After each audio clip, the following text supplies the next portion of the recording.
యోహాను రాసిన సువార్త 2వ అధ్యాయం 1 నుండి 11 వచనం వరకు.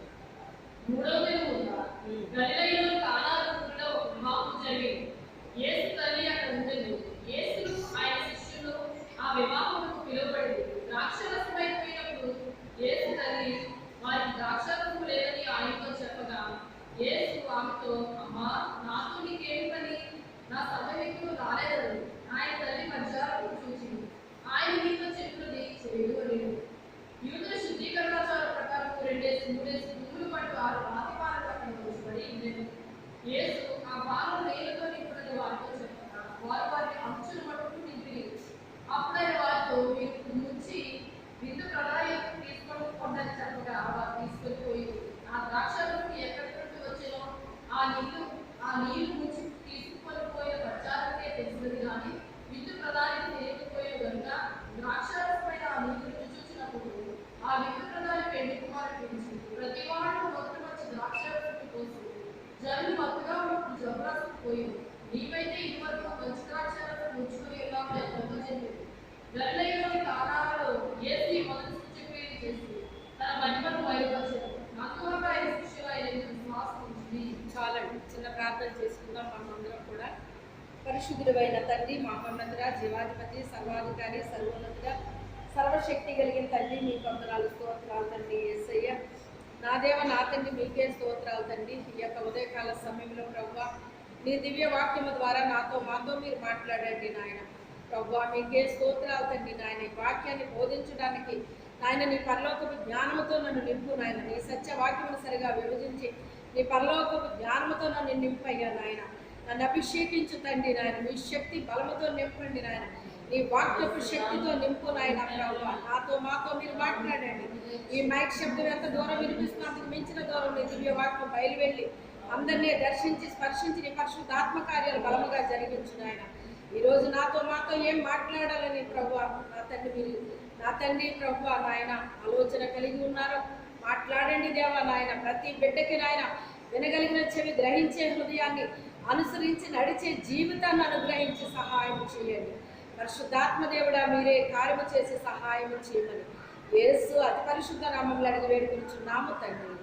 ఆమేన్. హల్లెలూయా.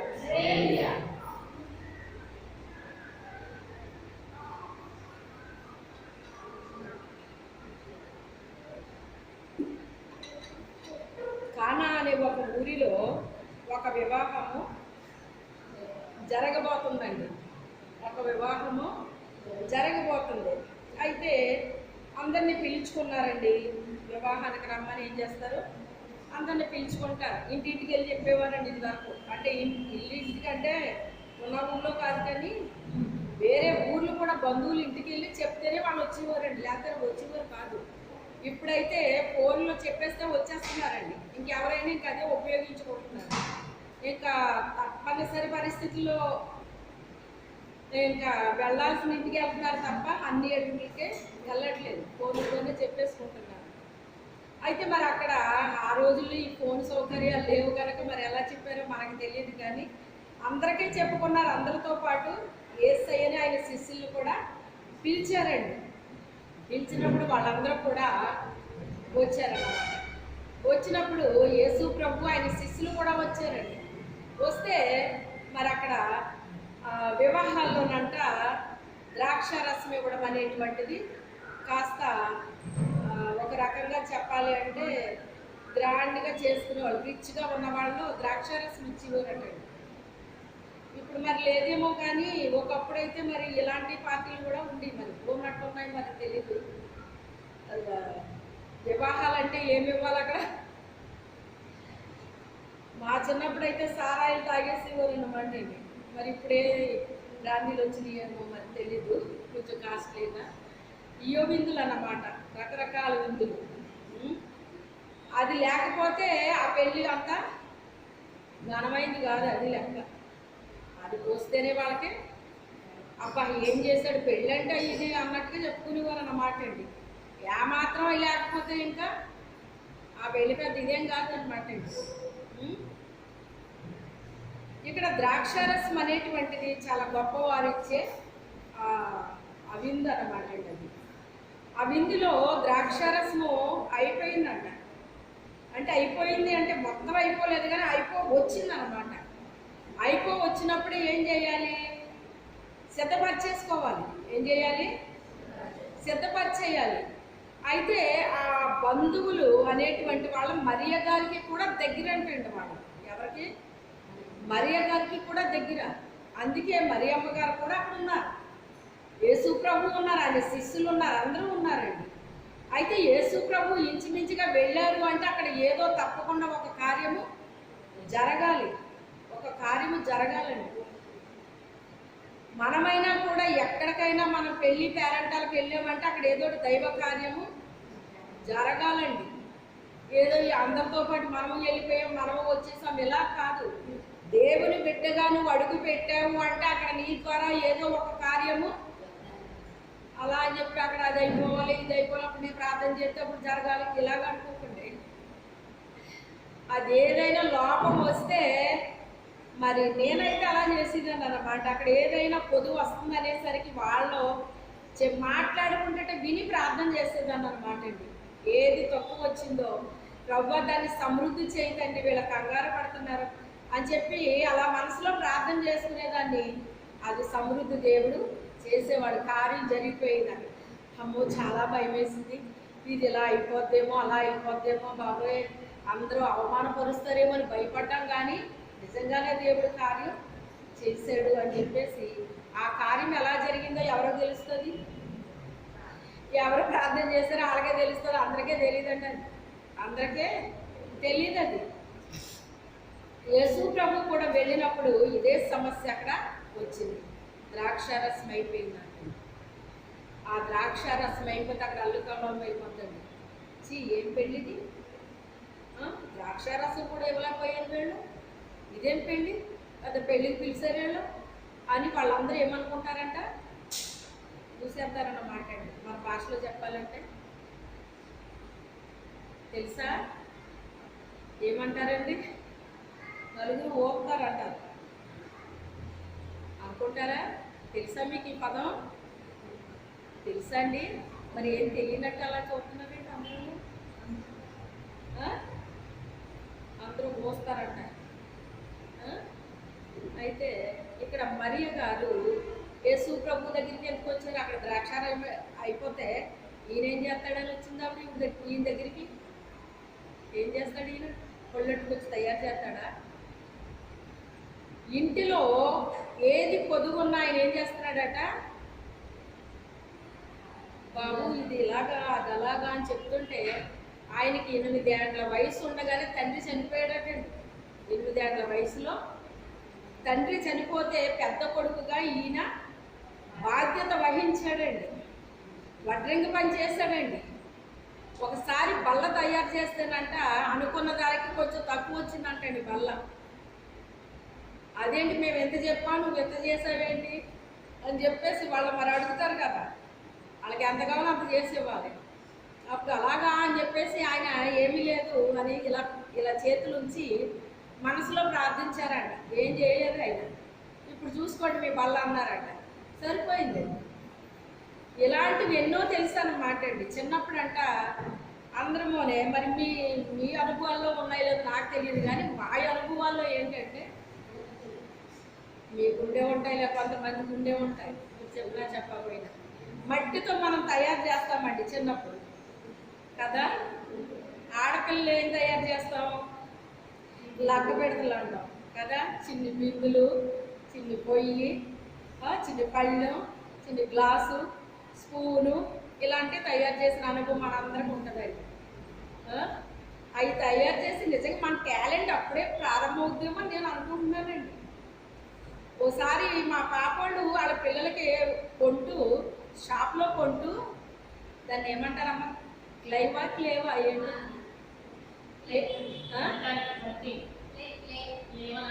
ఏంటమ్మా అది అన్నాను నేను. అది ఏంటో కలర్తో ఉందండి. అది ఏంటో నాకు అదేం అర్థం అవ్వట్లేదు, నేను ఎప్పుడు చూడలేదు. అని ఏం కాదంటే మట్టి అంటే అది ఏంటది మట్టిని పెద్ద షాపుల్లో డీమార్ట్లోనండి, ఎందుకని అది ఇదే మట్టి కొంటున్నారా?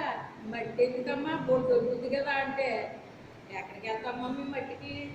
వాళ్ళే తయారు చేసి ఇందులో పెడతారు, వీటితో పిల్లలు ఆడుకుంటారు.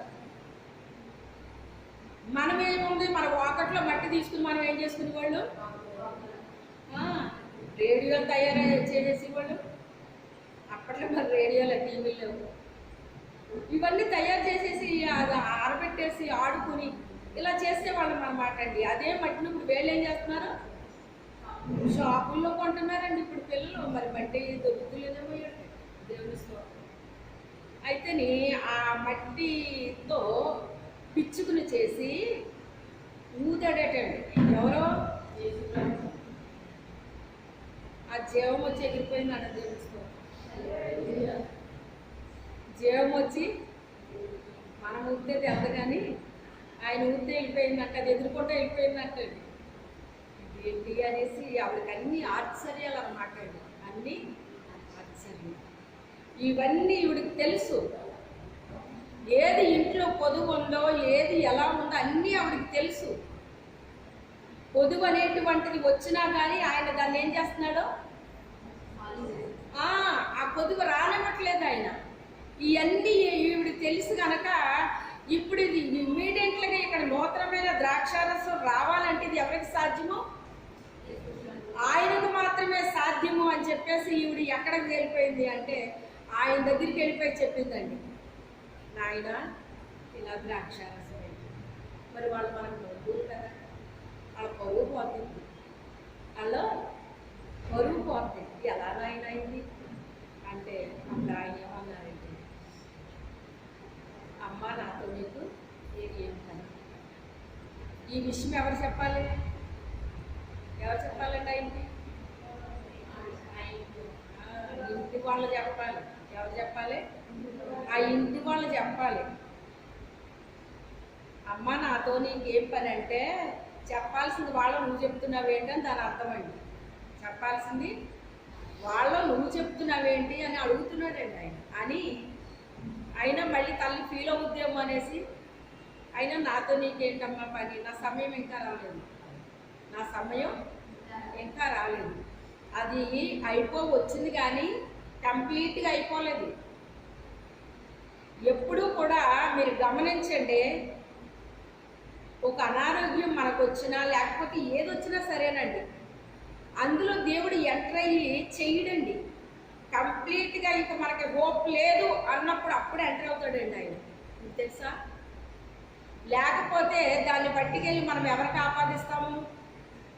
డాక్టర్ గారు దేవుడేంటి బాబు, ఆయన మందు ఇచ్చాడండి, ఆయన ఇంజెక్షన్ చేశారండి, ఆయన ఆపరేషన్ చేశారండి, అందుకే నాకు తగ్గిపోయిందండి అని దేవునికి చెందాల్సిన మహిమని ఎవరికి ఇస్తామంటే వెళ్ళి మనుషులకి ఇస్తామంటే.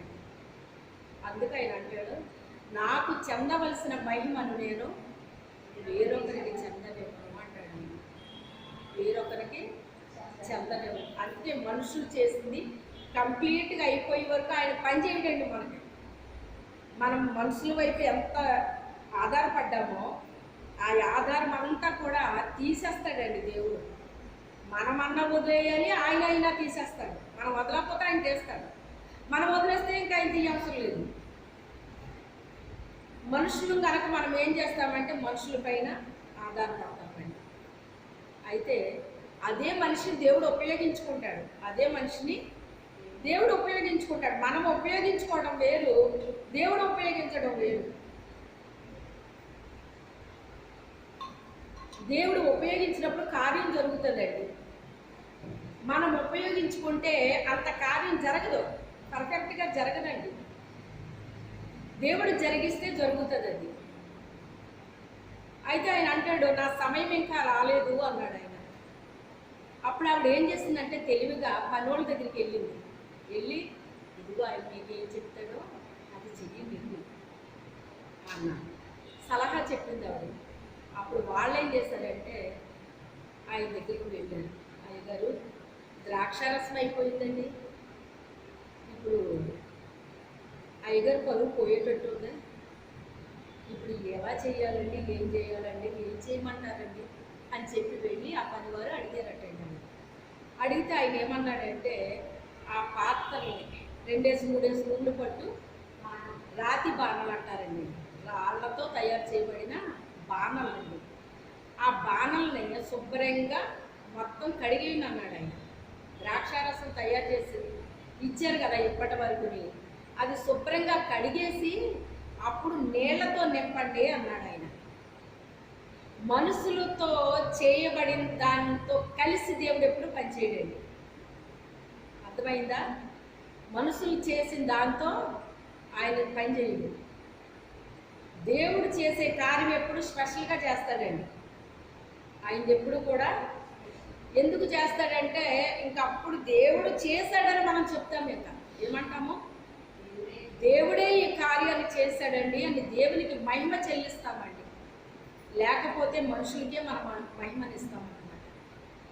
అయితే మనుషుల గురించి చెప్పడం తప్పు కాదు, కానీ మహిమను మాత్రం దేవుడికి ఇవ్వాలండి. మహిమను మాత్రం దేవుడికి ఇవ్వాలి. నా ద్వారా ఎన్ని కార్యాలు జరిగినా ప్రభు అది నువ్వు చేసావు, నీకు స్తోత్రం అని చెప్పుకుంటానండి దేవుడు. ఎందుకంటే మనం చేస్తే అక్కడేం పని అయిపోదు, కానీ ఎవరో కలవాలి మనతో, దేవుడు మనతో కలిస్తేనే అక్కడ పని జరుగుతుందండి, లేకపోతే పని జరగదు.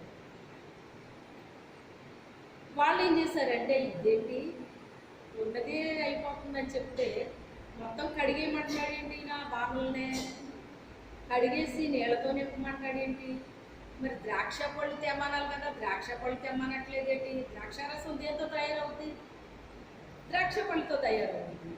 కానీ ద్రాక్ష పళ్ళు తెమ్మని చెప్పలేదేంటి? ఈయన నీళ్ళతో నింపమన్నాడేంటి? నింపాక ఏమన్నా ద్రాక్ష పళ్ళు తెమ్మంటాడేమో అనుకుని ఉండొచ్చు బహుశా. అయితే ఆయన నీళ్లతో నింపమన్నప్పుడు మీరు ఆలోచించండి, వాళ్ళు కొంచెం నింపితే అది ద్రాక్షారసంగా అయ్యేదా? సగం నింపితే అవుతుందా? ఆయన నింపేసామండి అని వచ్చారండి వాళ్ళు. అప్పుడు ఆయన అంటాడు కదా, అంచుల మట్టుకు నింపండి అన్నాడు. అంటే అంచులంటే ఏంటి? ఇంకా అది ఒక గ్లాసు నీళ్లు పోసినా కూడా ఇంకా పొర్లు పక్కదు అనమాట అండి. అది అంచులంటే ఫుల్గా నింపేయాలన్నమాట. గ్యాప్ ఉండకూడదు దానికి, అంచుల మట్టుకు నింపాలి. నింపమంటే ఏంటి, ఏం చేస్తాడు ఈయన, ఏం చేయబోతున్నాడో అనుకుంటున్నారు వాళ్ళు. అనుకున్నప్పుడు ఆయన అంటాడు, ఏం చెయ్యదండి. ఆయన కూర్చున్న చోట నుంచి కూడా లేవలేదండి, కూర్చున్న చోట నుంచి కూడా లేవలేదు. మీటింగ్స్లో సర్వసాధారణంగా మీటింగ్స్లోనేంటి, మన చర్చిల్లో కూడా మీరు చూసే ఉంటారు, ఎక్కడ చూసినా కూడా సేవకులు ఏం చేస్తారంటే లాస్ట్ అంతా అయిపోయిన తర్వాత పాస్టర్ గారి దగ్గరికి వచ్చేస్తారండి, నాకు ప్రార్థన చేయండి, పలానా విషయమై ప్రార్థన చేయండి అని వస్తారండి. వచ్చినప్పుడు పాస్టర్ గారు వెంటనే వాళ్ళ తల మీద చెయ్యండి ప్రార్థన చేస్తారు. ఇదంతా మనకందరికీ తెలిసిన విషయమే. చర్చిలో కావచ్చు, మీటింగ్స్లో కావచ్చు, ఎక్కడైనా కావచ్చు అండి, ఎక్కడైనా కావచ్చు, అదే పని చేస్తానండి. కానీ విచిత్రం ఏంటో నాకు తెలియదు, కానీ ఎప్పుడు తల మీద చెయ్యి పెట్టనండి నేను, నాకు ఇష్టం ఉండదు అలాగా. చూసారా మీరు ఎప్పుడైనా? తల మీద చెయ్యి పెట్టను నేను. తల మీద చెయ్యి వెయ్యి అని దేవుడు చెప్తే అప్పుడు వేస్తానండి నేను. అర్థమైందా? అప్పుడు వేస్తాను. ప్రభు చెప్పనప్పుడు నేను ఎప్పుడు తల మీద చెయ్యి పెట్టనండి నేను. అసలు ఎందుకు పెట్టరమ్మా మీరు అని మీరు అనుకోవచ్చు. నా మనసులో నాకేమనిపించేదంటే, అందరూ చేసినట్టు నేను ఎప్పుడు ఏది చెయ్యలేదు, చెయ్యను నేను. మీకు తెలుసు, చాలామందికి తెలుసు, ఫలానా సేవకులు ఇలా చేస్తున్నారు కాబట్టి నేను ఇలా చేద్దామని ఎప్పుడైనా చేశాను నేను అలాగా? ఎప్పుడూ చెయ్యను నేను అలాగా. నా ప్రభు నాకు ఏది చెప్తే నేను అదే చేస్తాను. అది వేరే పాస్టర్ చెయ్యొచ్చు చెయ్యకపోవచ్చు అది నాకు అనవసరం. నా తండ్రి నాకు చెప్పాడు, అదే నేను చేస్తాను. అది అందరూ చేసేది అయ్యుండో చెయ్యకపోవచ్చు, అది వేరే విషయం. నాకు ఎప్పుడైతే ఆయన చెయ్యి వెయ్యి అని చెప్పారో అప్పుడు తప్పకుండా వేస్తానండి. వెయ్యమని చెప్పకుండా మాత్రం నేను వెయ్యను. ఎందుకు వెయ్యను అంటే, నాకేమనిపిస్తుంది అంటే, ప్రభా నేను చెయ్యి వేస్తే వాళ్ళకి జరగడం ఏంటి? నువ్వు కదా చెయ్యాల్సింది వాళ్ళకి. ఎవరికైనా చేయాల్సింది ఎవరండి? దేవుడు చెయ్యాలి. దేవుడు చెయ్యకపోతే జరుగుద్దా? జరగదండి, జరగదు. కానీ మరి ఎందుకో చెయ్యి తప్పకుండా సేవకులు చెయ్యేసే ప్రార్థన చేస్తారన్నమాట. చెయ్యేసి ప్రార్థన చేస్తారన్నమాట. ఒకసారి ఒక మీటింగ్కి ఒక జంట వచ్చారు మన చోట. వస్తేని ప్రార్థన చేయించుకుందాము అన్నారు. నాకు కూడా వచ్చిన మనిషి అంటే నాకు ఎందుకో ఇంట్రెస్ట్ లేదండి ప్రార్థన చేయించుకోవడం. నాకు ఇంట్రెస్ట్ లేదండి, మీరు చేయించుకుంటే మీరు చేయించుకొని నేను ఉంటాను అంటే, లేదు అందరూ చేయించుకుంటున్నారు బలవంతాన్ని నన్ను తీసుకెళ్ళి లైన్లో నిలబెట్టిందండి. నాకేం ప్రార్థన చేయించుకోవాలి నాకు అనిపించలేదు.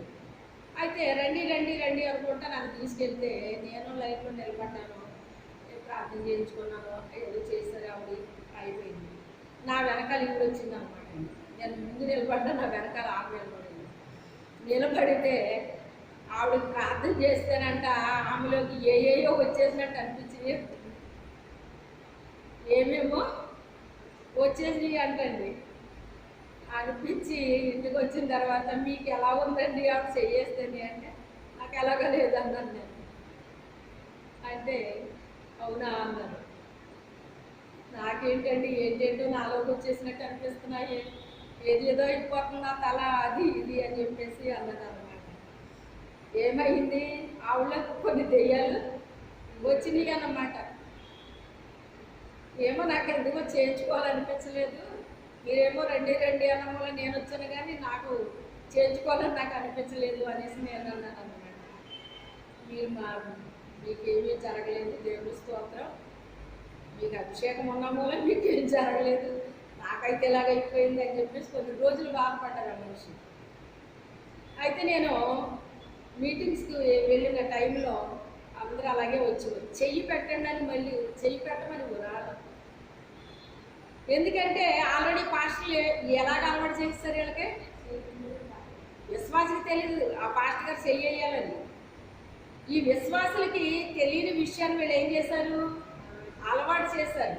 అలవాటు చేస్తే విశ్వాసకి ఏమనిపిస్తుంది, పాస్టర్ గారు చెయ్యితే జరుగుతుంది లేకపోతే జరగదన్న స్థితికి వచ్చారు ఇప్పుడు. అంటే ఇప్పుడు పాస్టర్ గారి మీద వచ్చిందా విశ్వాసం, దేవుడి మీద వచ్చిందా కదా, అది పాస్టర్ గారి మీద వస్తుంది. అందుకని ఇక లైన్గా నిలబడి ప్రార్థన చేయించుకుంటూ ఉంటారన్నమాట.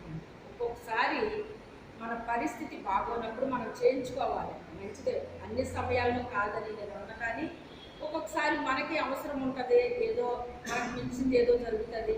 అలాంటప్పుడు సేవకులతో చేయించుకోవడం తప్పదు, చేయించుకుంటాం మనం. ఎందుకంటే వారు కూడా మన పక్షాన్ని ప్రార్థన చేస్తే మనకి బలంగా కార్యం జరుగుతుందండి. మనం ఎలాగూ చేసుకుంటాం, వాళ్ళు కూడా చేస్తే మనకు జరుగుతుంది. అయితే ఈ మీటింగ్స్లో కూడా చెయ్యేసేమని వివరాలి చెప్పాను నేను. ఖచ్చితంగా నేను చెయ్యేసి నేను ప్రార్థన చెయ్యేసి నేను మీలాంటి మనిషినే, మీ కొరకు ప్రార్థిస్తాను అంతే. కానీ కార్యం చేయాల్సిన దేవుడిని అడగండి. మీరు దేవుడు చెయ్యేస్తే మీకు జరుగుతుంది, నేను చెయ్యేస్తే జరగదు. నా మీద మీరు పెట్టుకోవద్దు, దేవుడి మీద పెట్టుకోండి అని ఇదే చెప్పేదాన్ని అన్నమాట అండి. ఎందుకంటే వాళ్ళ పాస్టర్ గారులు అలాగ చెయ్యేసి వాళ్ళకి అలవాట్లు చేసేసారండి. కానీ నాకు అలవాటు లేదన్నమాట అండి. ఎవరో వచ్చి నా తల మీద చెయ్యి పెట్టాలి అని నేను అనుకోలేదు, నేను వెళ్ళి ఇంకొకరి తల మీద చెయ్యి పెట్టాలని కూడా నేను అనుకోలేదండి. నా మనసులో నేను అనుకునేదాన్ని, ప్రభా నేను చెయ్యేస్తే వాళ్ళకి జరుగుద్దా లేకపోతే జరగకపోద్దా, నేను కాదు కదా వేయాల్సింది, నువ్వు కదా వేయాల్సింది. మీ స్పర్శ వాళ్ళకి కావాలి, మీ స్పర్శ వాళ్ళకి కావాలి, మీ హస్తం వాళ్ళకి తగలాలి. మీరు తాగితే వాళ్ళకి జరుగుద్ది కానీ నేను తాగితే జరగదు కదా ప్రభా. మీరు తాకండి, ఎవరికి అవసరమో వాళ్ళని మీరు తాకండి నాయన అని చెప్పేసి నేను ప్రార్థన చేసేదాన్ని అనమాట. చేసినప్పుడు నేనే వాళ్ళ దగ్గరికి వెళ్ళేదాన్ని కాదు, నేనేమి తాకేదాన్ని కాదు. వాళ్ళకే నాకు ఇలా జరిగింది, అలా జరిగింది, ఇలా జరిగింది సాక్ష్యాలు చెప్పేవారు. మరి ఎవరు తాకారు వాళ్ళని? వాళ్ళ దగ్గరికి నేను వెళ్ళలేదు కదా, నేను వాళ్ళ మీద చెయ్యి పెట్టలేదు కదా. మరి ఎలా జరిగింది ఈ కార్యం? ఇదే పద్ధతిని నేను మొదటి నుంచి ఫాలో అవుతానండి, మొదటి నుంచి ఫాలో అవుతాను. ఏ సేవకుల ద్వారా నేను నేర్చుకోలేదండి. సేవకుల ద్వారా నేర్చుకుంటే తల మీద చేతులు పెడతాను, అవునా కాదా? సేవకుల ద్వారా నేను ఏది నేర్చుకోలేదు. నా దేవుడు నాకు చెప్పిందే నేను చేస్తాను. కొంతమందిని నాకు చూపిస్తాడు దేవుడు, వీళ్ళకి ఇది అవసరం అమ్మా అని చూపిస్తాడు. నాకు చూపించి వాళ్ళ కొరకు నువ్వు ప్రార్థన చెయ్యి అంటాడు ఆయన. ఆ మరుసటి రోజు నేను చర్చికి వచ్చేటప్పటికి వాళ్ళని చూస్తే నాకు తెలిసిపోద్ది, దేవుడు చూపించిన దానికి వాళ్ళని చూసిన దానికి నాకు అర్థమైపోద్ది అనమాట అండి. అప్పుడు వాళ్ళని తాకుతాను అనమాట అండి, ఏదో రూపంలో తాకి ప్రార్థన చేస్తాను. ఎందుకని? ఆ స్పర్శ వాళ్ళకి కావాలి కావాలి అదండి. అయితే దేవుని యొక్క కార్యాలు దేవుడి ద్వారానే జరగాలని, మనుషుల ద్వారా కాదు. మనం ఎంతటి వాళ్ళమండి? ఏదైనా చేయగలమా మనం? మన వల్ల ఏది జరగదు. దేవుడు మనతో ఏకీపిస్తే తప్ప మన వల్ల ఏది కూడా జరగదండి. అందుకే దేవుడికే మహిమను ఆరోపిస్తాను కానీ నేను మహిమ తెచ్చుకోవడానికి నాకు ఇష్టం ఉండదండి, నాకు ఇష్టం ఉండదు. మన విశ్వాసులు కూడా సహజంగా ఎవరు నా తల మీద చేయి పెట్టమ్మా అని అడగరండి, ఎవరు కూడా అడగరు. ఎందుకని? ప్రార్థనలోనే వాళ్ళకి జరుగుతుంది కార్యం. మందిరంలోకి అడుగు పెడితేనే జరుగుతుంది వాళ్ళకి కార్యం. ప్రార్థన చేసినప్పుడే వాళ్ళకి జరుగుతుంది కార్యం. వాళ్ళు కూడా దేవుడి మీదే పెట్టుకుంటారు మనస్సు. అందుకే వాళ్ళ జీవితాల్లో కార్యాలు అనుభవిస్తారు. వాళ్ళు అనుకుంటున్నారో ఏం చేస్తాడు ఈయన, ఏం చేయబోతున్నాడో, అంచుల మట్టుకు నింపితే ఇంకేమేస్తాడు ఇందులో ఈయన, కొంచెం వెలితిగా నింపితే ఏమైనా కలుపుతాడేమో అని అనుకునే అవకాశం ఉందండి. అక్కడ ఎంత మాత్రం గ్యాప్ లేకుండా అంచుల మట్టుకు నింపేయమన్నాడు ఆయన. అంచుల మట్టుకు నింపేస్తే ఇంకెలా జరుగుద్ది అక్కడ? చెప్పండి, ఎలా జరుగుద్ది? అక్కడ జరిగే అవకాశం లేదు. కానీ ఆయన సృష్టికర్త, ఆయన నోటి మాటలో అద్భుతాలు ఉన్నాయటండి. ఆయన నోటి మాటలో, ఆయన నోట నుంచి మాట వస్తే చాలండి, ప్రభువా నువ్వు సెలవిస్తే చాలు. అన్యులు కూడా అంటున్నారండి, ప్రభువా నువ్వు ఈ నోటితో మాట సెలవిస్తే చాలు, అది జరుగుతుందయ్యా, అది జరుగుతుందయ్యా. అంటే ఇది క్రైస్తవులే కాదు, అన్యులు సహితం ఏం చేశారండి? గ్రహించారండి విషయాన్ని. ఏం చేశారు? గ్రహించారండి. నువ్వు మాట మాత్రం సెలవి ప్రభువా, నువ్వు మా ఇంటికి రానవసరం లేదు, మీరు వచ్చినా నేను పాత్రను కాదు అన్నవాళ్ళు ఉన్నారా లేదా? నాకంత యోగ్యత లేదు, నీవు నా ఇంటికి రావడానికి నాకు యోగ్యత లేదు. నువ్వు మాట మాత్రము సెలవీయ్యా, జరిగిపోద్దయ్యా. మీ నోట్లోంచి వచ్చిందంటే జరిగిపోద్దయ్యా అని అన్యులు సైతం గుర్తిరిగారండి. వాళ్ళు కూడా అంచుల మట్టుకు నింపేశారండి. ఏం జరగబోతుందో వాళ్ళకే తెలియట్లేదు. అప్పుడు ఆయన ఏమన్నా చేస్తాడేమని అనుకుంటున్నారు. కానీ ఆయన అన్నాడు కదా, ప్రార్థన కూడా చేయలేదండి, ఏమీ చేయలేదండి. ఆయన అంటాడు కదా, ఇప్పుడు నుంచి విందు ప్రధాన దగ్గరికి తీసుకెళ్తున్నాడు. ఆ విందంతా మంచిగా జరగడానికి దాని అంతటి పైన ఒక అతన్ని ఉంచుతారటండి, ఒక వ్యక్తిని ఉంచుతారట. అదంతా చూసుకోవాలన్నమాట అండి. ఆ మ్యారేజ్ కార్యక్రమం అంతా ఎక్కడ ఎలా జరుగుతుందో, ఎక్కడ ఏ లోటు రాకుండా అంతా మంచిగా జరిగేటట్టు అవన్నీ చూసుకోవడానికి ఒక వ్యక్తిని అక్కడ పెడతారటండి. విందు ప్రధాని అంటారు అతన్ని. ఆ విందంతా కూడా మాట్లాడకుండా చూడాల్సిన బాధ్యత ఉందండి, అతను పెట్టారట. ఇప్పుడు ఉంచి విందు ప్రధాని వద్దకు తీసుకుని వెళ్ళు అన్నాడు ఆయన. ఇప్పుడు వీళ్ళకి ఏం కావాలి అక్కడ? ఇప్పుడు వీళ్ళకి ముంచి ఇవ్వాలంటే వీళ్ళకి ఏం కావాలండి ఇప్పుడు కదా? గుండె ధైర్యం ఉండొద్దా ఇప్పుడు వాళ్ళకి? పోనీ ఇంకొకరు ఎవరో నింపలేదు, వాళ్ళ చేతులతో వాళ్ళే నింపారు. ఇప్పుడు నీళ్లు వాళ్ళ చేతులతో వాళ్ళే నింపారు, ఇంకెవరు నింపలేదు, వాళ్ళే నింపారు. అందులో ఏం కలపలేదు. ఒక ద్రాక్ష పండు లేదు, ఏమన్నా కొని ఏయో కెమికల్స్ అంటారు కదా, పౌడర్ కానీ ఏయో కలుపుతూ ఉంటారటండి. ఇలాగే దీని విషయంలోనే ఇలాంటివి కూడా వచ్చేసినాయి అండి. నేను చేసేస్తాను ద్రాక్షారసాన్ని, నీళ్ళతో ద్రాక్షారసాన్ని ఏదో పౌడర్ కలిపాడంట ఒక అతను. కలర్ మారిందంట కానీ రుచి రాలేదంట. కలర్ మారింది కానీ రుచి రాలేదంటండి. కానీ ఎక్కడ వీళ్ళ పరిస్థితి ఎలా ఉంది ఇప్పుడు? ఒరే ముంచిమ్మంటున్నాడు రా, నువ్వు ఇచ్చి ఫస్ట్ ఇక్కడ ఎలా ఉంటుంది? గుండె ధైర్యం సరిపోదండి, గుండె ధైర్యం సరిపోదు. మా స్కూల్లో హిందువులు పాడే పాటలు పాడమంటే నేను పాడలేనండి. దానికి పెద్ద ఇష్యూ అయిపోయింది అన్నమాట. అప్పటికి నాకు 11 ఏళ్ల వయసు. అప్పుడు మా హెడ్ మాస్టర్, ఎందుకు పాడవు, అందరూ పాడుతున్నారు కదా వాడు అన్నారు. నేను పాడనండి అన్నాను. ఏ వాళ్ళ ప్రైజ్ స్కూలే కదా అన్న. లేదండి అన్న తర్వాత ఆయన కొంచెం గట్టిగా కోపడి స్టాఫ్ రూమ్లోకి వెళ్ళిపోయారు వాళ్ళందరూ.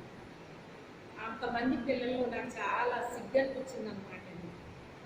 500 మంది పిల్లల్లో నేను ఒంటరిగా అలా మాటలు అనిపించుకోవడం అంటే నాకు ఎలా ఉంటుందండి? నేను ఏమన్నా చేస్తే నన్ను తిడితే పర్వాలేదు, నేనేం చేయలేదు. ఇప్పుడు అక్కడ పాట పాడనన్నాను అంతే, నేను చేసిన తప్పు. ప్రభువా, నువ్వు నాకేమీ నా పక్షాన్ని నువ్వు నిలబడలేదు, నా పక్షాన్ని నువ్వేం మాట్లాడలేదు. నేను తలంచుకోవాల్సి వచ్చింది, అందరం ముందు నేను తలంచుకోవాల్సి వచ్చింది, నువ్వేం మాట్లాడలేదు ప్రభువా. నువ్వు అలా మౌనంగా ఉన్నావు, నాకెంత బాధగా ఉంది. ఇప్పుడు నువ్వు నన్ను అలా ఒంటరిగా వదిలేసావు అని దేవుడి మీద అలిగేస్తున్నాను అనమాట అండి. నేను ఎవరి మీద? ఫస్ట్ టైం అనమాట అండి దేవుడి మీద అలగడం అనేటువంటిది ఫస్ట్ టైం నాకు. అన్నప్పుడు ఇలాగ కొద్ది నిమిషాలు ఇలా జరిగేటప్పటికి నాకు కబురు వచ్చింది హెడ్ మాస్టర్ దగ్గర నుంచి. ఎవరో అంటే నా పేరు పాప అని ఉంటుందండి సర్టిఫికేట్లో, నా అసలు పేరు చంద్ర విజయమణి. మా వాళ్ళందరూ పాప అది ఇది అని ఎవరికి నచ్చిన పేరుతో వాళ్ళు తెలుసుకుని అసలు పేరు వదిలేశారు. స్కూల్లో మా నాన్నగారు ఏం పేరు ఏంటి బాబు అంటే ఏదో పేరు వేసేయండి అన్నాడు. ఏం పేరు అయినంటే ఏదో వేసేయండి మాస్టర్ అంటే సరే పాప అని వేసేస్తున్నాను అన్నాడంట ఆయన. ఆయనకి స్వార్థం కాకపోతే ఏదో ఒక పేరు వేయకూడదా? స్వార్థాలు ఉంటాయండి మాస్టర్కి. ఏదో ఒక పేరు పెట్టకూడదు అక్కడ ఆయన. అయితే పాప అని వేసేస్తానంటే వేసేయండి అన్నాడు ఈయన. ఇంకా పాప అయిపోయింది అన్నమాట. ఇక్కడ రంపచోడవరాన్ని గుళ్ళో ఒక పేరు బళ్ళో ఒక పేరు అని నా మీద పాట కట్టి పాడారండి ఆదివారం నాడు. అయ్యగారు రిటైర్మెంట్ ఫంక్షన్ చాలా ఘనంగా జరిగింది. మీలో కొంతమంది వచ్చారు అక్కడికి. మా మ్యారేజ్ కూడా అలా జరగలేదు, అంత ఘనంగా జరిగించాడు మా రిటైర్డ్ ఫంక్షన్. అది చూడలేక వార్చలేక ఆ ఫంక్షన్ అయినా మరుసటి రోజు 3వ రోజేనండి చర్చికి వెళ్తే మా మీద పాట కట్టి పాడుతున్నారండి పాస్టర్ గారు అని. గుడిలో ఒక పేరు బడిలో ఒక పేరు అని. ఆ పేరు ఎలా పడిందో వాళ్ళకేం తెలుసు? అది నేనేంచుకున్నానా మా నాన్నగారు కావాలని ఏం చేయరా? అది దేవుడికి తెలీదా? వాళ్ళకి తెలుసు అవన్నీని. దేవుని స్తోత్రం. వీళ్ళకి ఇంతే తెలుసు, అసలు నా దేవుడికి తెలుసు. మీరు పాట పాడినంత మాత్రాన్ని నాకు పోయిందేమీ లేదు అనుకున్నాను. ఏమన్నా పోయిందా నాకు? ఎంత నన్ను ఎగతాళి చెయ్యాలో అంతకంటే ఎక్కువే చేశారండి. వాళ్ళు ఎంత ఎగతాళి చేశారో అంత ముందుకు తీసుకొచ్చాడు దేవుడు నన్ను. ఎంత అణగతొక్కాలనుకున్నారో అంత పైకి తీసుకొచ్చాడు నా దేవుడు. ఎందుకని? దేవుడు పట్టుకుని ఉన్నాను కనుక. దేవుణ్ణి ఆయన ఏది చెప్తే అది చేశానండి. అది దేవుడు చెప్పిన పని చెయ్యాలి, చెప్పని పని చేయకూడదు. కొంచెం వాటర్ పోయింది. చెప్పని పని చేయకూడదు, చెప్పిన పని చెయ్యాలండి. ఆయన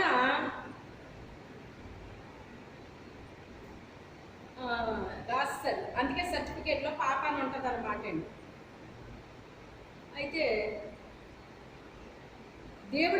ప్రతి పనిని చేసుకుంటూ వచ్చానండి నేను. చెప్పని పని ఎప్పుడు చేయలేదు. ఆ? చెప్పిన పని మనం చెయ్యాలండి. దేవుడు చెప్పిన పనిని మనము చెయ్యాలి. అప్పుడే సక్సెస్ అవుతామండి. అప్పుడే సక్సెస్ అవుతాం. ఆయన చెప్పింది వీళ్ళు చేశారు. అది గురించి కదా చెప్తున్నాను నేను మీకు. అప్పుడు మాస్టర్ పిలిస్తే వెళ్ళానండి. నేనేమనుకుంటా వెళ్తున్నానో తెలుసా? ఆ మాస్టర్ అక్కడ మన వరండాంత దూరంలో ఉంటారు. ఆ స్టాఫ్ రూమ్ అదండి, మా క్లాస్ రూమ్ ఇది. ఎక్కడి నుంచి అక్కడ నడుచుకునే లోపల నా లోపల ఉన్న ఆలోచన చూడండి. 11 ఏళ్ల వయసులో ఎలా ఉంటుందో చెప్పండి. అంతవరకు నేను మాట అనిపించుకోలేదు ఎవరితో. ఇప్పుడు ఆ రోజు నాకు అవమానం ఫీల్ అయిపోతున్నాను అన్నమాట. చిన్ని బిడ్డలో అవమానం ఫీల్ అయిపోతారు కదండి. ఇప్పుడు చూడాలండి, ఇప్పుడు ఇంకెంత అవమానం ఫీల్ అయిపోతున్నారు. ఇంకా పెద్ద ఏమి అనకపోయినా ఫీల్ అయిపోతున్నారండి ఇప్పుడు. అయితే ఆయన పిలిచినప్పుడు నేను మనసులో అనుకుంటున్నాను, ప్రభువా నాకు ఈరోజు ఏదో అయిపోయిందంట. మీ నాన్నగారిని తీసుకురమ్మ, టీసీ ఇచ్చేస్తానని చెప్తానే ఇప్పుడు హెడ్ మాస్టర్. అందుకే నన్ను పిలవమన్నారు. ఇంక ఈ రోజుతో అయిపోయింది. ఇంక నాకు ఈ స్కూల్కి నాకు రుణం తీరిపోయింది. అయితే ఇప్పుడు మా నాన్నగారిని నేను రమ్మన్నారు. నాన్న హెడ్ మాస్టర్ అంటే ఎందుకు రమ్మన్నారా అని అడుగుతాడు. నేనేం చెప్పాలి ఇప్పుడు? ఆయన వచ్చిన తర్వాత ఇదిగో మీ పాపకి టీసీ ఇచ్చేస్తున్నాను పట్టుకుపోండి అని మా నాన్న అంటే, అసలు నువ్వేం చేసావురా, నువ్వేం చేస్తే టీసీ ఇచ్చేయమని ఆయన తీసుకోమంటున్నారు అని అడుగుతాడు. మరి నేనేం చెప్పాలి ఇప్పుడు? నేనేం చేశానని చెప్పను. ఎంత ఆలోచన వచ్చేసిందండి ఆ చిన్ని హృదయంలోకి. ఆలోచన వచ్చేసి చాలా భయంతో నేను అడుగులేసుకుంటూ వెళ్తున్నాను అన్నమాట. వెళ్ళి ఆ గుమ్మం దగ్గర నిలబడ్డాను. అప్పుడు నువ్వే నా పాప అంటేనే అన్నాను. అప్పుడే ఆ ముందు నిమిషాల ముందే కదా నన్ను చూసింది అయినా నువ్వే నా పాప అంటే అవునండి అన్నాను అని తలోచుకున్నాను. అప్పుడు ఇలా రా ఇక్కడ నిలబడాను. ఆయన ముందు ఒక టేబుల్ ఉంది, ఆయన చైర్లో కూర్చున్నారు. మిగతా మాస్టర్లందరూ నిలబడ్డారు. అంటే వాళ్ళ క్లాసులకి వెళ్తారన్నమాట అండి. అప్పుడు ఆయన అన్నారు కదా, ఇలా రా టేబుల్ ముందు నిలబడ్డాను. పర్వాలేదండి అన్నాను. రా ఇలా నిలబడ్డాను. వెళ్ళి నిలబడ్డాను. మరి లోపడాలి అధికారులకి. వెళ్ళి నిలబడ్డాను, తలంచుకుని నిలబడ్డాను. అప్పుడు అలాంటి పాటలు మీరు పాడరా అన్నాడు ఆయన. పాడమండి అన్నాను. మరి వాళ్ళు పాడుతున్నారు కదా అన్నాడు. వాళ్ళ సంగతి నాకు తెలియదండి, నేనైతే పాడనన్నాను. ఇంకొకరి గురించి మనం వెతుక్కోకూడదు. మనది ఏదో మనం చెప్పుకోవాలి. కానీ వాళ్ళు పనికిమాలోళ్ళండి, వాళ్ళు పాడతారండి అని ఎలా చెప్పచ్చా? అలా చెప్పకూడదు. వాళ్ళ సంగతి నాకు తెలియదండి, నేనైతే అన్నాను. అలాగా ఇంక నేను మాట్లాడలేదు. అయితే ప్రతి సోమవారం క్రైస్తవ పాట పాడండి అన్నాడు ఆయన. మరి ఇప్పుడు నా పక్షాన్ని నిలబడ్డాడో లేదో దేవుడు. మరి నేను అక్కడ సరిగేశాను కదా ఇప్పుడు ఆయన మీద. నువ్వు నా పక్షాన్ని నిలబడలేదు, ఏం మాట్లాడలేదు, మౌనంగా ఉన్నావు నువ్వు. నేను ఎలా గరిపించేసుకున్నాను, 500 మంది పిల్లలు నేను తలంచుకున్నాను, నేనేం చేశానని నేను తలంచుకోవాలి ప్రభావ, నువ్వేం మాట్లాడలేదని అన్నాను కదా ఇప్పుడు వరకు. అక్కడ దానికి జవాబు ఏమి ఇచ్చాడు? ఇప్పుడు అక్కడ వచ్చిందా లేదా జవాబు? అక్కడ ఒక క్రైస్తవ పాట పాడడానికి ద్వారం తెరవబడింది. అక్కడి నుంచి క్రైస్తవ పాటలు అక్కడ పాడడానికి నాకు దేవుడు సహాయం చేశాడు. అయితే నీతో పాటు క్రైస్తవ పిల్లలు మీరు అందరూ కలిసి పాడండి అంటే అందరం కలిసి మొత్తం మీద పాట కూడా సెలెక్ట్ చేయలేకపోతున్నారండి. అది నేను నాకు వచ్చిన పాట అంటే మీకు వచ్చిన పాట చెప్పండి అంటే వచ్చిన పాట చెప్పలేకపోయారంట. 10 మంది ఉన్నారు అక్కడ నా క్లాసులో, చెప్పలేకపోయారు. లాస్ట్కి ఇంకా ఏమీ అనిపించట్లేదా మీకంటే చెప్పలేకపోతున్నారు. సరే ప్రార్థన వినుడి పాడదామా అన్నాను. అది అందరికీ నోటెడ్ అనమాట అండి, అందరికి వచ్చేది. పాడదాం. సరే అది నేర్చుకుని రండి అయితే సోమవారానికి అన్నాను. ఈ సోమవారం చెప్పాడు ఆయన, నెక్స్ట్ సోమవారానికి నేర్చుకోవాలండి. నేర్చుకుని రండి అంటే పాడుతున్నాం అందరం కలిసి. ఆయన అన్నాడు, మీరు లైన్లో ఉండి పాడటం కదా, మధ్యలోకి వచ్చి పాడండి అన్నాడు. మధ్యలోకి వచ్చి పాడమంటే వాళ్ళు అంటారు కదా, బాబాయ్ నేను రాను మీరెవరో రాకపోతే నేనే వెళ్ళిపోతానులే అన్నాను. ఒంటరితనం అంటే మీరు ఎప్పటి నుంచో వస్తుందేమో అనుకుంటారు. చదువుకున్న విద్యార్థికి పరీక్ష వస్తుందా రాదా? ఎల్కేజీ వాడికి పరీక్ష ఉండదా? ఆడు వయసుకి తగ్గట్టు, ఆడు చదువుకు తగ్గట్టు ఆడికి ఉంటుంది పరీక్ష. అప్పుడు వయసు చిన్నది అయ్యి ఉండొచ్చు, కానీ దానికి పరీక్ష అదే. మరి నాకు అప్పుడు పెద్ద పరీక్ష నాకు అది, అప్పుడు పెద్ద పరీక్ష అది నాకు. సరే మీరు ఎక్కువ తెలుసుకోండి, నేనే పాడతానులే అని లాస్ట్కి ఒంటరిగా నేనే పాడాల్సిన స్థితి వచ్చింది అన్నమాట. అప్పుడు ఒంటరిగా పాడడం మొదలుపెట్టాను. నేను నష్టపోయింది ఏమన్నా ఉందా? ఏమీ లేదు, సరికదా. ఖాళీ పీరియడ్లల్లో దేవుడి పాటలు పాడడానికి అవకాశం దొరికింది. మీటింగ్ పెడతారు కదా స్కూల్లో, మీటింగు ఎవరు ఇన్స్పెక్టర్ గారు వస్తున్నారు, వాళ్ళు వస్తున్నారు, వీళ్ళు వస్తున్నారని మీటింగ్లు పెడతా ఉంటారు. గ్రౌండ్ అని, ఆ గ్రౌండ్లో మీటింగ్ పెడితే ఆయన ఇంకా రాడు, ఇచ్చిన టైంకి వస్తా ఇటు అయినా రాడు. ఈ లోపల ఖాళీగా ఉండి గోల్గా ఉంటారు పిల్లలు, 500 మంది కదండి అప్పట్లో. అప్పుడు మళ్ళీ నాకే అవకాశం వచ్చేది. అవకాశం వస్తే ఇలా రోడ్డు పక్కనండి ఆ స్కూల్. ఆ రోడ్డు మీద వెళ్ళే బస్సు ఆ పాట అయిపోయే వరకు బస్సు ఆపివ్వడండి. అక్కడ బస్సులు కూడా ఏమైనాయి, ఆగినాయి. సైకిల్ మీద వెళ్ళేవాళ్ళు ఆగిపోరు, ఆ పాట అయిపోయేంత వరకు ఉండి అప్పుడు వెళ్ళిపోరండి. అంటే దైవ కార్యం జరిగిందా లేదా? దేవుని కొరకు నిలబట్టమంటే అది ముందు చిన్ని వస్తూ ఉంటాయన్నమాట అండి. ముందు చిన్ని వస్తాయి. చిన్న ఆటలో నిలబడకుండా ఒకేసారి పెద్ద దాంట్లో నిలబడిపోతామా మనం? చిన్ని పరీక్షల్లో మనం పాస్ అవుతుంటూ వస్తేనే 5 క్లాసులకి వెళ్ళగలుగుతాం మనం, అవునా కదా? చిన్న క్లాసులో ఫెయిల్ అయిపోయామండి, నెక్స్ట్ క్లాస్కి ఎలా వెళ్తామండి మనం? ఇప్పుడు ఎలాగంటే ఫెయిల్ అయిపోయినా పర్వాలేదు, నెక్స్ట్ క్లాస్కి ఎదురు కానీ అంటున్నారు. ఫెయిల్ అయిపోయిన వాళ్ళు కూడా ఉద్యోగాలు ఇచ్చారండి. వీళ్ళే ఫెయిల్ అయిపోతే ఇంకా చెప్పి వాళ్ళకి ఏం చెప్తారండి అని చెప్పండి. అందుకే ఆ స్కూల్ పిల్లలపై కూడా ఏం లేకుండా పోయింది, నాలెడ్జ్ ఉండదండి. క్లాసులు అయిపోతూ ఉంటుందండి, నెక్స్ట్ క్లాస్కి వెళ్ళిపోతూ ఉంటారు, కానీ ఏం రాదు వీళ్ళకి, జ్ఞానం రాదు వీళ్ళకి. ఎందుకంటే చెప్పే ఆయనకే జ్ఞానం, లేకపోతే వినేవాళ్ళకి ఏమొస్తుందండి? అంటే ఆయనకే లేదు, చెప్పే మాస్టర్కే సరిగ్గా లేడు.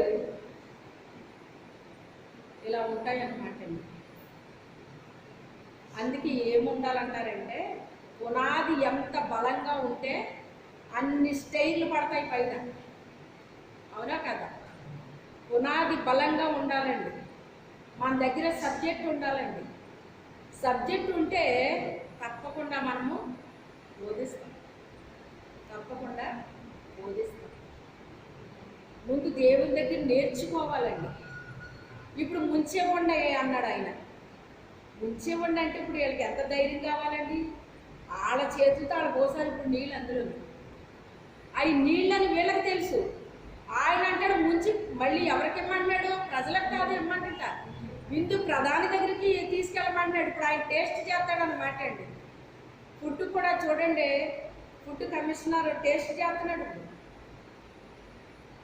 టేస్ట్ చేసి నాకు చాలా ఆశ్చర్యం అనిపిస్తుంది. ఏంటి టమాటా ఉడకలేదేంటి, ఈ పప్పు ఎలా ఉందేంటి, అది ఎలా ఉందేంటి, అది ఇది ఇలా చెప్తున్నాడు అన్నమాట. పప్పు వీళ్ళు అందంగా డెకరేషన్ చేస్తున్నారండి ఆ టమాటాలు. డెకరేషన్ కోసం కాదమ్మా, ఈ టమాటా ఇందులో ఏం చేయాలి, ఉడకాలి, ఇది ఉడికితేనే వాళ్ళకి ఆరోగ్యం, అంతే తప్ప ఇది డెకరేషన్ కోసం కాదు ఇది అని తగ్గిమని చెప్పేస్తున్నాడు ఆయన. మరి అందుకే కదా ఫుడ్ కమిషనర్ అయ్యాడు ఆయన. వాళ్ళు ఎంత ఏదో ఆయన్ని చేద్దామనుకున్నా కానీ నిజంగా చేసిన వాళ్ళు మెచ్చుకుంటున్నాడు ఆయన. ఇలాంటి వాళ్ళు పట్టబడుతున్నారు అన్నమాట. అందుకని వాళ్ళు ఈయనకి పెట్టిన పేరేంటి, అది చాలా కోపం ఎక్కువ. అంటే వీళ్ళు ఎలా చేసేసినా అది మెచ్చుకోవాలన్నమాట, అంతే కదా? ఎలా మెచ్చుకుంటాడు? అన్నిటిలోంచి వచ్చినాడు. కింద నుంచి పైకి వెళ్తేనంట ఏ స్టెప్లో ఏముందో తెలుస్తుంది అంటండి. అందుకే కింద నుంచి పైకి రావాలి మనం, స్టెప్ బై స్టెప్ వెళ్ళాలన్నమాట అండి. అప్పుడు ప్రతి దాంట్లో మనకి దానికి కష్టం ఏంటో తెలుస్తుంది, అందులో ఉన్నది ఏంటో అర్థమవుతుంది. నీళ్ళని పట్టుకెళ్ళి అతనికి ఇవ్వాలి అంటే వీళ్ళకి ఎంత విశ్వాసం, ఎంత ధైర్యం కావాలండి అంటే ఒరే నువ్వు ఇచ్చేరా, నువ్వు ఇచ్చేరా. మరి అలాగే కదా అన్నారు నన్ను. బాబాయ్ నేను పండు, నేను పండు, నేను పండు అంటున్నారు. ఓ గుమ్మడిగా వెళ్ళిపోయారండి అందరూ, ఒంటరిగా మిగిలిపోయానండి. సరే వెళ్ళిపోతే వెళ్ళిపోండి, నేనే పాడతానులే అని ఎవరిని దేవుడు ఎందుకు నియమించుకున్నాడో ఆ పని వాళ్ళతోనే జరిగిస్తాడండి ఆయన. వాళ్ళతోనే జరిగిస్తాడు. మనకు భయం వేసినా జరిగిస్తాడు, భయం వేయకపోయినా జరిగిస్తాడు. కాకపోతే దేవుని పని భయముతోనైనా వణుకుతోనైనా చేసేయాలంట. అది ఆయన చెప్పిన పని ఏం చేయాలి? భయం వేసినా చెయ్యాలి, వణుకు వచ్చినా చెయ్యాలన్నమాట. చెప్పని పని మాత్రం చేయకూడదండి. ఒక మంచి సేవకుడండి ఆయన. ఎక్కువ విదేశాల్లో తిరుగుతున్నానని చెప్తున్నాడు ఆయన. నాకు ఆయన వాక్యం కూడా నాకు కొంచెం పనిచేస్తుంది అన్నమాట. ఎందుకంటే వాక్యాలు తెలుస్తాయండి నాకు, ఏది ఒరిజినల్లో ఏది ఏంటో అర్థమవుతుంది. ఎందులో సారం ఉందో ఎందులో సారం లేదో తెలిసిపోతుంది. ఆయన చెప్పే దాంట్లో కొంచెం వస్తుంది అన్నమాట, వింటున్నా. అయితే ఆయన ఒక విషయం చెప్పాడండి. సేవలో ఉన్నాను కదా అని నెలకు పూట పెడుతున్నాడంటండి. గ్రాండ్గా జరిగించేయాలి దేవుడి కార్యక్రమాలు, మంచి గ్రాండ్గా జరిగించేయాలి, అలా చేసేయాలి ఇలా చేసేయాలి అనుకుని నెలకు కూటం పెడుతున్నాడటండి ఆయన. భోజనాల కూటం మళ్ళీ అది కూడా పెడుతుంటే 6 లక్షలు ఎక్కువైపోయాడటండి. ఏమైపోయాడు? ఆయన ఏమనుకుంటున్నాడంట, దేవుడి కార్యక్రమాలే కదా నేను చేస్తున్నాను, మన సొంత ఖర్చులు అయితే పెట్టుకోమా, దేవుడి ఎందుకు మనం పెట్టకుండా ఉండాలి, అప్పు చేసైనా చెయ్యాలి దేవుడి కార్యక్రమాలు అని చెప్పేసి 6 లక్షలు అప్పు అయిపోయాడటండి. ఇదేంటి ప్రభు 6 లక్షలు అప్పు అయిపోయాను, నెల వచ్చేటప్పటికి వడ్డీలకి అది వస్తుంటే నాకు భయం వేసేస్తుంది, వడ్డీలు కట్టలేకపోతున్నాడు ఇప్పుడు ఆయన అని చాలా బాధ భయం అన్నీ వచ్చేస్తున్నాయంటండి ఆయనకి. వచ్చేసి